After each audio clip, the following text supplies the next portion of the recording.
வணக்கம். இன்றைய தலைப்பை நம்ம பார்க்கவிருப்பது, இது தொடர்ச்சியாக பேசணும். ஒரு 10 நிமிஷம் வீடியோக்களாக நான் தொடர்ந்து என்னோடய கருத்துக்களை இங்கே வைக்கிறேன். இதில் ஏதேனும் உங்களுக்கு சந்தேகங்கள் இருந்ததுன்னா கேளுங்க, பிறருக்கும் இதை பகிருங்க. ஒரு மருத்துவ மாணவனா, மருத்துவத்துறையில் பல ஆண்டுகள் பணி செய்தவனா, மருத்துவர்களோடு பயணித்தவனா நான் இந்த கருத்துக்களை வைக்கிறேன். I am a pharmacist.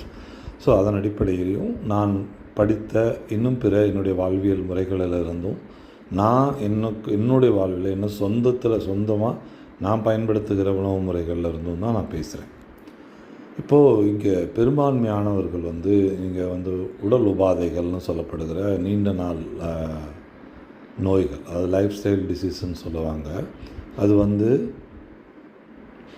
மனம் சார்ந்த பிரச்சனைகள், நரம்பு சார்ந்த பிரச்சனைகள், அப்புறமா டயபெட்டிஸ், நீரிழிவு நோய் சார்ந்த பிரச்சனைகள், அப்புறம் நீரிழிவு நோய்களோடு சேர்ந்த இரத்த கொதிப்பு, இதயம் சார்ந்த பிரச்சனைகள், இரத்த நாளங்கள் சார்ந்த பிரச்சனைகள், இது எல்லாமே ஒரு நீண்ட இப்போ இருக்கிற எவிடன்ஸ் பேஸ்டு மெடிசன்னு சொல்லப்படக்கூடிய ஆவணப்படுத்தப்பட்ட மருத்துவ முறைகள் தான் நம்ம எஸ்டாப்ளிஷ் பண்ணி வச்சுருக்கோம். அதில் தான் தரவுகள் இருக்குது. பல முன்னேற்றங்கள், ஆராய்ச்சிகள் மற்றும் கண்டுபிடிப்புகளில் அது மிகப்பெரிய அளவுக்கு வளர்ச்சி அடைஞ்சிருக்கு. அதாவது ஐடென்டிஃபிகேஷன் ஆஃப் தி டிசீஸ், அதில் எல்லாம் அந்த துறை மிகப்பெரிய அளவுக்கு வளர்ச்சி பெற்றிருக்கு.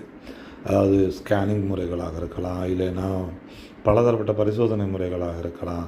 உடலில் இருக்கிற எந்த பொருள் கூடுதலாக இருக்குது, அது ஏற்படக்கூடிய பாதிப்புகள், இதனால் இந்த பாதிப்புகள் ஏற்படலாம் அப்படிங்கிற பல பேராமீட்டர்ஸ்களை அதுதான் கையாக வச்சுருக்கு. ஸோ அதன் அடிப்படையில் அது மருத்துவ முறைகளை கைக்கொள்ளுது. அது தீர்க்குதானா? தீர்க்கலை. ஸோ இப்போ அதுக்கு அடுத்தபடியாக அந்த வாழ்நாள் முழுவதும் மருந்துகள் சாப்பிட்டுட்ருக்கிறதால அடுத்த கட்டத்துக்கு மக்கள் நகருறாங்க. எல்லா மருத்துவமனைகளும் இப்பொழுது ஊட்டச்சத்து நிபுணர்கள் அப்படிங்கிற ஒருவரை சேர்த்துக்கிறாங்க. ஸோ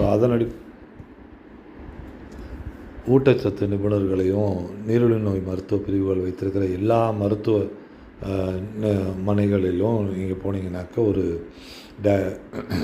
நியூட்ரிஷன் ஸ்பெஷலிஸ்ட் அப்படின்னு உணவுகளை பரிந்துரைக்கிறது, சமச்சீர் உணவுகளை பரிந்துரைக்கிறது, அப்புறமா எடை குறைப்புக்காக பரிந்துரைக்கிறது, இப்படி பல வகையான உணவு முறைகளை மாற்றி அமைக்கிறது, இப்படி பலதரப்பட்ட விஷயங்கள்லாம் நீங்கள் கேட்டிருப்பீங்க.